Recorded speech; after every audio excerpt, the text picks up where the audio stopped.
I am almost ready to call the entire quest for spirituality a trauma response.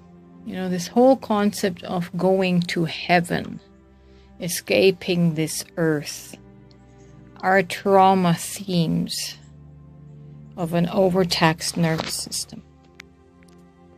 Our unconscious seeking to escape the conflicted human experience that we just don't understand or can make sense of. I want to talk, looks like I need to talk about tenderness a little bit more and delve into the subject matter.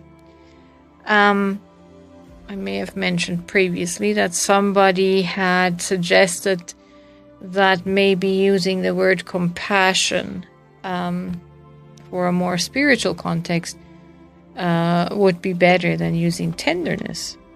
And I just replied that I intentionally use the mushy heart throb word of tenderness because compassion and tenderness are not the same frequency. With compassion, you can feel empathetic at a distance, right? But tenderness requires you to reach out and touch someone. And I'm finding that the greater aspect of spirituality is afraid of physical touch. That's why like Christianity is so strict with on the sexuality laws, right? But when I'm talking about physical touch, I'm not referring to sexuality, right? Because before I can't even say that, but ideally, before we grow up and are ever confronted with sexuality, we had to be conditioned with a healthy practice of tenderness, of touch, like from a baby.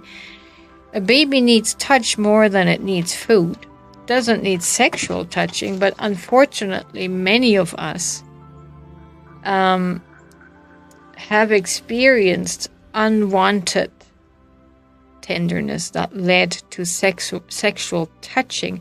And so it messed up our perception of tenderness.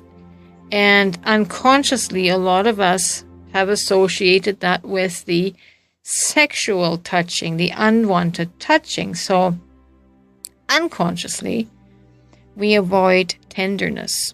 And we spend a great deal of time in our mind, in the intellect, rationalizing why tenderness is bad, why tenderness should not be desired.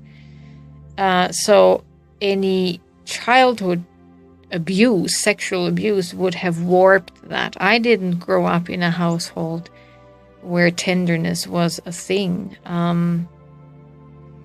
My mother most likely held me very tenderly, but it's so sad I have no memories of that. The only memories I have is the brashness and the verbal abuse of my dad.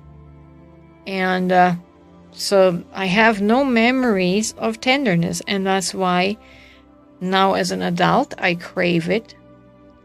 And also to demonstrate the difference between compassion and tenderness.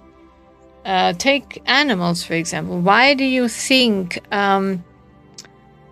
pets, dogs and cats and horses often outnumber, as a choice for companionship, outnumber humans? Because pets don't know compassion, but pets show tenderness. I have kitties here at the farm. They're very tender and affectionate. They don't know compassion. They're not very compassionate because they're very invasive with their tenderness. And they love to cuddle and rub and push their little muzzles into my arms, right, into my face. Animals understand tenderness. Animals understand touch, right? So that's why many traumatized humans choose a pet as a companion. That's why pets are used for therapeutic work, for therapy work, because of the touch element, right? So to bring it back to spirituality, as a trauma response, a lot of us have fled into the pursuit of spirituality in order to not have to confront our need for touch, for tenderness. And so we seek tenderness and acceptance from this invisible God energy, but nothing can substitute human touch. Like this, you know, a tender touch like this is more effective than a 1,000-word novel, a 1,000-page novel, right? Words, touch, holding someone's hand in tenderness, in support, does more for the nervous system, for the body, than all the spiritual studies in the world. And I'm hopefully going to become more aware to implement. I mean, it's not possible to do it on the internet, on Facebook, but at least incorporate more sensitive expressions when I feel a person opening up and expressing vulnerability, right? I would love for them to feel my touch more than my words. And hopefully my words can touch them very tenderly and softly to quiet the nervous system, to feel safe, right? So I'm going to try to shift away, well, not completely, but I hope that I will cultivate this sensitivity more and respond more sensitively in a touching way than in a knowledgeable way, because we're not always looking for fixes and for answers and solutions. We just want to know that somebody is walking beside us. Somebody has our hand, holds our hand, and won't abandon us, right? So, one more in the series of tenderness. Do you crave tenderness? I bet you do.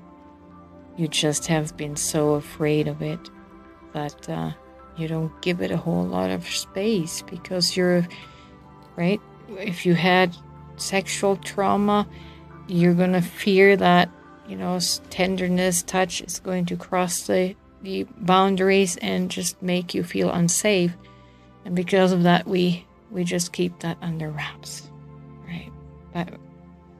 That's a vital part in our life that is missing. And it's the part that adds vitality to our being. So, touch someone today with your heart, not just with your mind.